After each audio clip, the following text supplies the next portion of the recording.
Yo, what's up? This is the story on how I lost $500,000. Right now, to understand the story, you got to understand the dynamic of it. My father, my dad, I miss him, passed 3 years ago now. Really, two. 2 years ago, 2.5 years ago, he passed of cancer. Before he passed, he had been working super hard and tirelessly his whole life, right? He worked super hard. This is a hardworking dude, awesome guy. Cedric Nail Williams, you know what I mean? Cedric Lamar Nail Williams. My name is his name backwards, you know what I mean? Um, Super hard worker, always made money, man. I've been with him making 10 grand in a day like it's nothing. It's crazy, man. Shout out to his wife, Kathy, who is the one who robbed us. So, let me tell you what happened. My dad owned property in Florida and Alabama, right? He owned property. As he was in the tree cutting business, he would buy property, he would do different things. Some of this property was worth quite a bit of money. He had a property in Bradenton that he had sold for $350,000 or so, just a few months before he found out he had cancer. Um, they sold the property. My brother Josh and uh, his sister both got money out of that sale. Basically, whoever would get money out of it was who name was on the property. My dad had CDs in my name, my kids' names, as well as my other sisters' names. Two of the kids were his wife's kids, right? Kathy. They weren't his by blood, but he raised them. He was a good man and he never denied them. Okay? So, this being said, October 26th, my father, he wasn't feeling well. He had lost weight. I'm going to be completely honest and clairvoyant with you guys. Uh, his wife's sister, his wife's sister Christine, his wife name is Kathy. They had all lived together for 30 years. Yes, my dad lived with two women for 30 years. They had all been around each other, right? With that being said, everyone in my family called my dad, they called him Nail and his two wives, right? So here's this 6'2", green eyed, English, French, and Spanish speaking man, just straight suave, man, with two, blonde blonde chicks. You know what I mean? And they call him Nail and his two wives. And I'm gonna be honest, that's exactly really what it was. My dad was with both of them, and a lot of people, I don't know why, they didn't see it or they didn't get it or whatever, but he was with both of them. He was with Kathy and he was with Christine. He was married to Kathy, but he was with both of them. Sounds crazy, a lot of people being the weird shit or cool shit or whatever. I mean, it's becoming more of a thing, but that's what it was. My dad was with both of them. He was with both of them. They were, whatever. They're both in love with him. I preferably, to be completely honest with you, and I'm saying this on video on my channel, I preferred Christine. I preferred the one that he didn't marry. I preferred her. She was a way nicer lady. She was very caring. She still had her own fucked up ways, but I preferred you, Christine. If you ever see this video, I preferred you. Me and all my siblings, I think we all said, "Damn, we wish that dad had actually married Christine and not Kathy." You know, it is what it is. Kathy hated us. She was mean for no reason. She was jealous of the love that our dad had for us, and it was strange, man. It's strange. I never had anything against her. I always treated her well. Always respected her. Always showed her respect. I never disrespected her. Out of love for my father. So that being said, October 26th, my father found out 2020 finds out that he has cancer, right? They say, "Hey, we see a dot on your organ. It looks like you might have cancer." My dad calls me that same day and says, "Hey, man, they saying I might have cancer," right? That's what he says to me. I'm like, "Man, rebuke that. Don't take that. Don't believe it." He's like, "You right, but go get a second opinion." I think my dad knows. He lost 50 pounds or so. He was probably like 230. He went down to 180 or 70 really quickly. I think he knew. Um, and this being really noticeable in a big guy. He bought both of them vehicles, Buicks, Enclaves, or whatever. Bought both of them Buicks. And about a week later, on November 1st, he was in Moffett in Florida. And sure enough, they tell him, they say, yes, you have cancer. It's stage 4. If you know anything about cancer, stage 4 is the last stage to cancer. It means, for the most part, unless God throws you a Hail Mary of a miracle, there's nothing they can do. And they pretty much give you a time at that point. And your time could be an hour, a day, a minute, a month, a year. They don't know. It's just basically the tumors are all over your body and they're interfering with your organs. Right? This is what was happening. This is what was happening to my father. I was sick. I was distraught. I didn't know what to do. Um, for years, my dad would say, hey, listen, man, I got CDs here. I got money there. My will's this. I never wanted to hear it because it's your dad. I didn't get him my whole life. I got him when I turned like 16 or something, like a damn gift later. So I didn't get all that extra time with him. So I wanted as much as I could get, right? Um, I was here in St. Louis working, man, doing roofs and other stuff. So I fly down to Florida. I fly down to Florida. I'm down there by the 5th. My dad's still himself at the time being. He was still himself for a few days until the morphine took over. At this point in time, like you would expect, his wife and everyone else are in shambles, right? Everyone's in shambles. Like, obviously, he's dying. Like, my dad was a pillar. He was the youngest member in his family, but everybody looked up to him. He was the big dude. He was tough. He was gentle. He was providing. He called everyone, man. There was no way that you could get away without calling or talking to someone because he would call. So, again, with that being said, he starts getting sick, man, and we start hospital hopping, and and we go to the hospital, and they say there's nothing that can be done, that this is it, and you know, just try to make him comfortable. It's a hard thing to accept, but I felt like I had to be strong for him and everybody else around, so I tried my best to save face.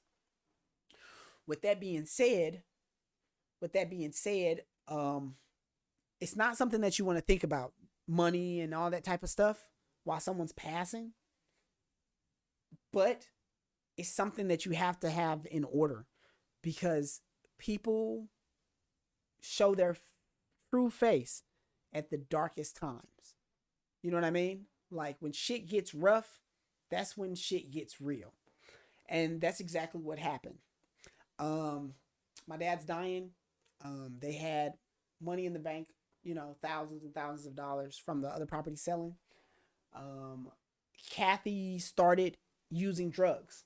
She started doing crack cocaine. And me and her son Josh, my brother Josh, if you see this, my brother Josh, we didn't want to believe it. We didn't want to believe it. No, she's not doing this. She's not doing that. It turns out she had been putting hundreds of dollars in the mailbox, and the drug dealer down the street had been dropping them off. We found this out because we had seen the guy earlier that week. It's a small town in Florida in Ruskin where they were, and Ruskin and Wild Mama, and yeah. Next thing you know, by the end of the week, that dude had a Mercedes, white Benz. I know you guys think I'm capping, but this is so true. She spent thousands and thousands of dollars. I'm sure he, scammed the shit out of her. But obviously she spent thousands, probably tens of thousands of dollars on crack with this guy. You know what I mean? Just giving him money for crack or whatever. You know what I mean? It's crazy. But when people have money, they'll just hand out anything to get whatever that is they're trying to get because she knew she couldn't leave the property. Because we were there. She couldn't leave. She could barely drive for real. So my dad's sick. Time's passing. My siblings coming by. Everyone's coming. It's really sad. All of his brothers and sisters, everyone came by to see him. They wouldn't have been able to see him in the hospital because obviously COVID was going on at the time. Um, my dad lasted 1 month after his diagnosis. He passed on December 1st. Um, the will came about. We already knew. In life, we already knew. I didn't want any money. I wanted my father's truck because I wanted to keep it because it was a piece of him. If I got anything else, I asked, when I was way young, like, leave me a truck, leave me a property. Like, obviously, I didn't think he was going to go like this. I for surely thought it was going to be old age. Most of his siblings are still living, and some of them are like almost 90 years old. So I was like, yo, like, he's going to live, he's going to be here. I never thought that he was going to go early like that. Um, my dad was 57, you know, that's young, man. 57 is young. He was young. He was in good shape. He worked every day. Like, sheesh. Cancer's a motherfucker, dude. Um, again, with that being said, the property. We'll get on to how I lost a $500,000. So it wasn't just me per se. It was me and my siblings. Me and three of my sisters. Um, since there were multiple properties, our name was on this property, right? It was 5 acres in Ruskin, and it was posted up for about $600,000, right? It's posted for $600,000. The breakdown split of the will.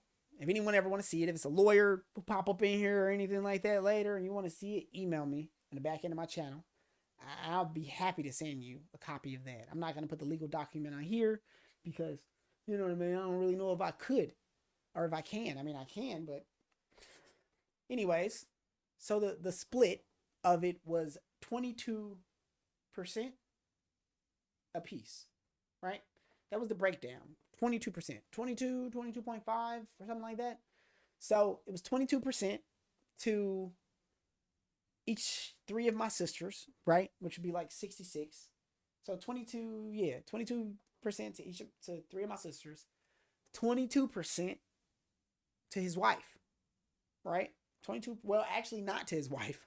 22% to his other wife, to his sister wife, right? To Christine. And then 10% to me, right? And then all of the everything else would be debied up and split. You know what I mean? Everything else. My dad had like 12 cars or something. 12 cars, trucks. All that stuff would be split as people see fit. Right? Now what happened was this. Before my dad passed, they started selling stuff off immediately. They didn't need the money because they had hundreds of thousands of dollars from the other house selling. They started liquidating stuff. They started selling off trucks. They started selling off equipment. They started selling off everything. Probably sold 40, 50 grand worth of shit, right? Maybe even more, actually. 36-foot trailer, a tractor, 6,500, 3,500. Yeah, probably end up selling about 100 grand worth of stuff, right? Before the property even sold. Mind you, she also broke all the CDs, and she told us, I'm breaking the CDs, yada, yada, yada. She went to the dealership. She bought a brand new Jeep Rubicon, all tricked out, $76,000 cash. She did a bunch of stuff. About the only thing we got out of it, and I won't even say we, but Josh, is that my dad had a brand new Silverado that I guess he wanted me to have one of his trucks. Josh already had a truck. He wanted me to have a truck, right? So it was either I could take the Silverado or I could have took the 3,500. I canvassed hard for Josh to get the Silverado. Josh had been working with them for years, and quite frankly, I think he deserved a new truck. His truck was having problems. I wanted the 3,500. Josh got that Silverado because me and him canvassed super hard for him to get it before, right? I didn't get the 35. It ended up getting sold, right? We moved the rest of the remaining stuff to Alabama. And then, everyone got the wheel. About a year later, and this is when the finesse comes. About a year later, the house is up for sale. We see it sells. Everyone's waiting for their portion of the money, which between me and my siblings would basically be about $500,000. It didn't happen. What had happened was when my dad could barely walk and couldn't really talk, they had forged his signature on a new title to the house, which is already, if you don't know, very against the law. When someone's in distress, they can't even sign a legal document. They can't, because you're not in the right state of mind. My dad was on morphine. I can get testimony from the doctors in the hospital that he was not himself. I have videos corroborated that he was not himself. He had no energy or strength. Nothing. He was not himself. He didn't even sign his document. He couldn't even walk or pee or do anything. He wasn't feed. He was barely eating.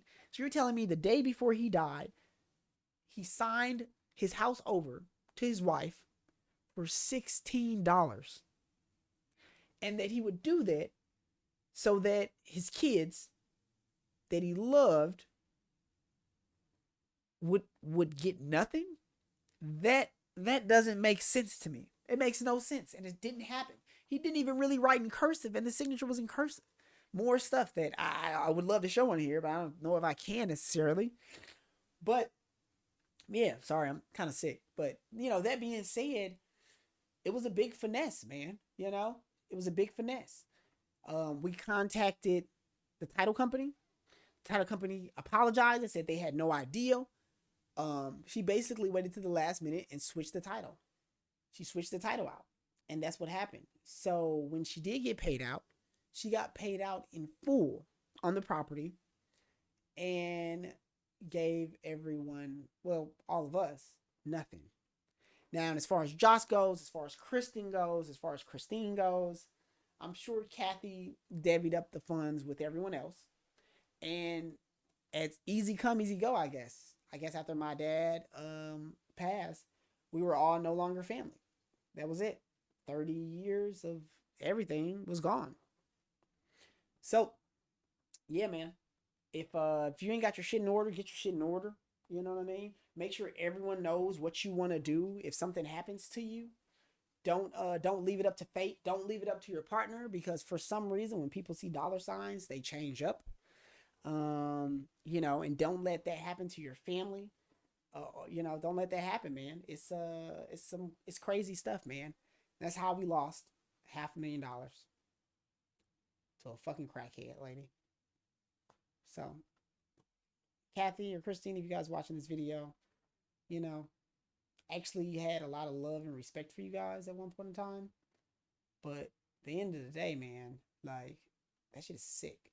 It's sick. And you guys really act like you believe in God and Jesus, and it's like, come on, man. I know. That was some, no. Anyways, subscribe to the channel. I got so many instances of different things that happen in life. Maybe you guys want to hear about some movie sets and acting or something like that. I don't know. But anyways, let me know.